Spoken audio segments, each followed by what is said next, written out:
भारत में कई तरीके के खाने की संस्कृति है, जहाँ विभिन्न प्रकार के व्यंजनों का आनंद लिया जा सकता है। यहाँ कई शाकाहारी व्यंजन भी हैं। आप पूरे देश में विभिन्न प्रकार के भोजन का आनंद ले सकते हैं। ये सब भारत की उत्तम कृषि पद्धतियों का परिणाम है। आश्चर्य की बात है कि खेती में बहुत अधिक मात्रा में केमिकल फर्टिलाइजर्स का उपयोग भी शामिल है।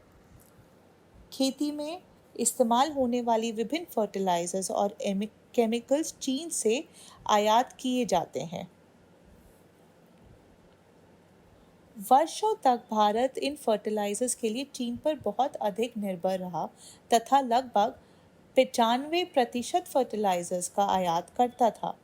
भारत की अनुकूल जलवायु में सब्जियां और चावल तथा गेहूं जैसे फसलें फलती फूलती हैं, लेकिन उनकी खेती के लिए इस्तेमाल किए जाने वाले फर्टिलाइजर्स चीन से आयात किए जाते हैं। हैरानी की बात है कि ये भारत से नहीं आया है। हाँ, ये सच है, भारत और चीन के बीच लंबे समय से विवाद है और अगर चीन फर्टिलाइजर की सप्लाई रोकता है तो भारत को परेशानी हो सकती है। ये भारत के लिए चिंताजनक हो सकता है, या फिर वे कीमत बढ़ा सकता है और ऐसे ही कुछ कर सकता है। भारत फर्टिलाइजर्स के लिए पूरी तरह से चीन पर निर्भर है। 7 वर्षों के प्रयास के बाद भारतीय वैज्ञानिकों ने अपने शोध सफलतापूर्वक पूरा किया।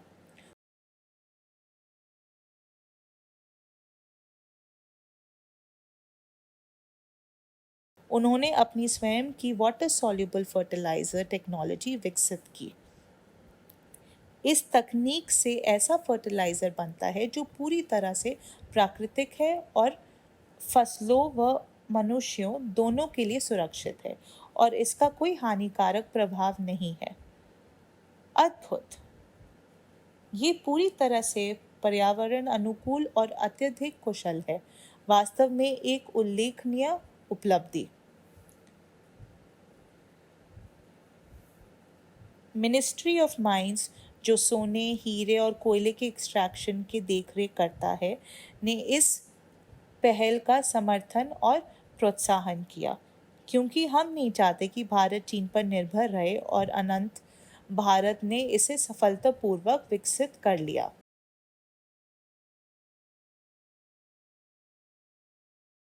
उदाहरण के लिए, पौधों को प्रतिदिन पोषक तत्वों ये से युक्त पानी से सींचने से उन्हें पोषण मिलता है और स्वास्थ्य विकास में सहायता मिलती है।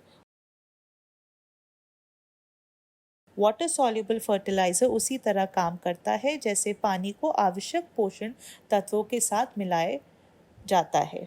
पौधों को मजबूत और तेजी से बढ़ने में मदद करना, पूरी तरह से प्राकृतिक और मनुष्यों के लिए सुरक्षित होना।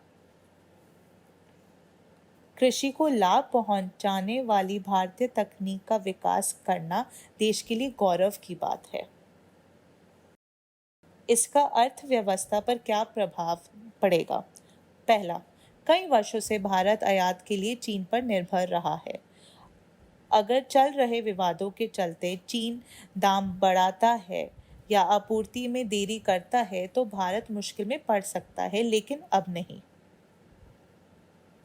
दूसरा, चीन से आयात करने पर अर्थव्यवस्था से भरी व्यय होता है। अब भारत ने स्वतंत्र रूप से ये कार्य पूरा कर लिया है, जिससे उसकी अर्थव्यवस्था को बढ़ावा मिलेगा।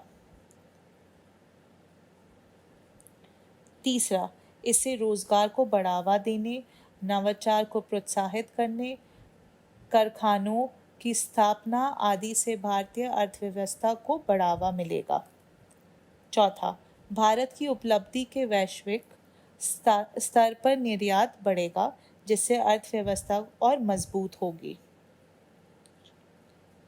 चुनौतियां तब बढ़ी जब अमेरिका ने भारतीय निर्यात पर 50% टैरिफ लगाया, जिससे भारत की अर्थव्यवस्था पर नकारात्मक असर हो सकता है। चुनौतियों के बावजूद भारत ने आत्मनिर्भर होकर बेहतर रास्ता चुना और तेजी से आगे बढ़ रहा है।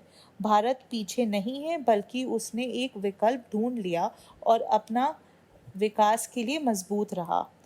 अगस्त 2025 में भारत की मैन्युफैक्चरिंग 17.5 5 वर्षों में सबसे तेजी से बढ़ी। आईटी से लेकर ऑटोमोबाइल तक कुल मिलाकर निजी क्षेत्रों में भी रिकॉर्ड गति से वृद्धि हुई है। अद्भुत।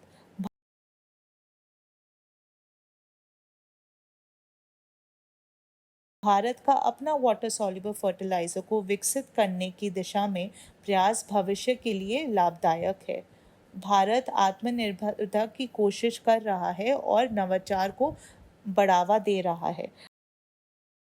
आयात पर निर्भरता और महंगे रीसेलिंग से बचाते हुए भारत अब अपने अर्थव्यवस्था को मजबूत बनाने पर ध्यान दे रहा है। इससे निर्यात को बढ़ावा मिलेगा और भारत को विकास की दिशा में आगे बढ़ने में मदद मिलेगी।